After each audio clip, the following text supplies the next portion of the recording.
Hey guys, welcome to another episode. We've got a really simple brake and rotor job for you today. This is a 2008 Pontiac G5. About the simplest brakes you can get.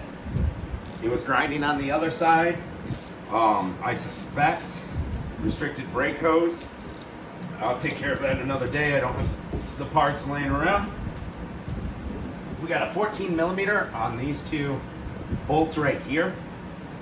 19 millimeter on the hubcap covers, and then you take the hubcap off, then 19 millimeter on the lug nuts to take your tire off. There's our 214s. Now we're going to try to pry this caliper back a little, and we're not worried about hurting the rotor or pads because they're getting replaced. Also, the hardware is getting replaced. I bought premium pads with new hardware, so that's pretty sick. We need our 18 millimeters, I mean not 18, 15 millimeter socket.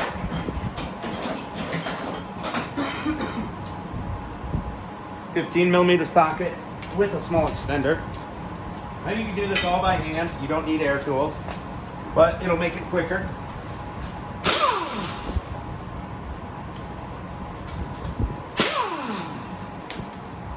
Right. There's our two bolts out. We got our mounting bracket. We're gonna pop these pads out. Boom. Your hardware pops right out, just like that, and we'll pop the new hardware in when we're ready. But make sure you wire brush or clean all the rust out of these grooves. And I like to put a little grease in there just so they don't rust up and swell in the future and lock the pads in. Other thing we're gonna do is clean and grease our sliding hardware. Right there, pull them out of the boots. One side has a rubber bushing on it, one side doesn't. Make sure you put them back where they go. Clean them, put new high temp silicone based brake grease in them. And yeah, there's that.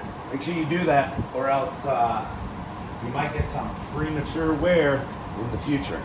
Make sure those aren't locked up. If they're locked up, break them free. If they snap off, get a new bracket or caliper. All right, now we're gonna push the caliper in.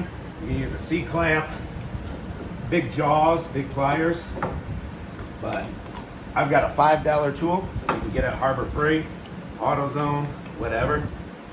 We're gonna put the pad in between the piston of the caliper, and then the tool's pressing on the pad, and that's gonna compress our caliper.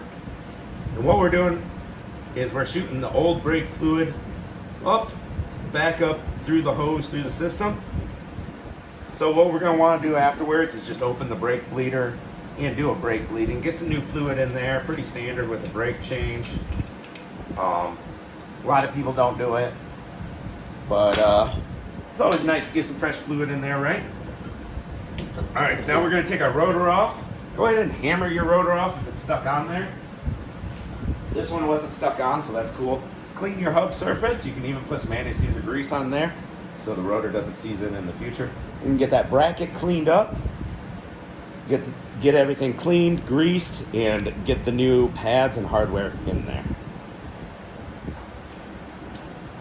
All right, we got our new bracket assembled, cleaned, greased, new pads, squealer tab in the back top. Squeeze your pads together. I like to put a little lug nut on the rotor to keep it straight, makes everything line up. And I just started our two 15 millimeter bolts here. We'll give them a little zip. Finish it up with a little hand torque. Yep, you don't want those backing out on you while you're driving down the road. Ooh, hit it. I had my torque on high setting. Brake pad popped out on me there a little bit. Pop it back in. Got a little twist off of that. All right, and I'm gonna grab some hot tip brake grease. Show you guys what I use. I use that AGS Silglide. Oh, a caliper. Don't let your caliper hang, folks. It's not good. This one's getting new brake hoses left and right side, so it doesn't matter. But yeah, the inside pads were worn down. We got a restricted brake hose on the front driver and slightly restricted on this side, causing a rear pad wear. And we slap that caliper over there. squeeze in our sliding hardware. We'll pop these 2 bolts in, tighten them down.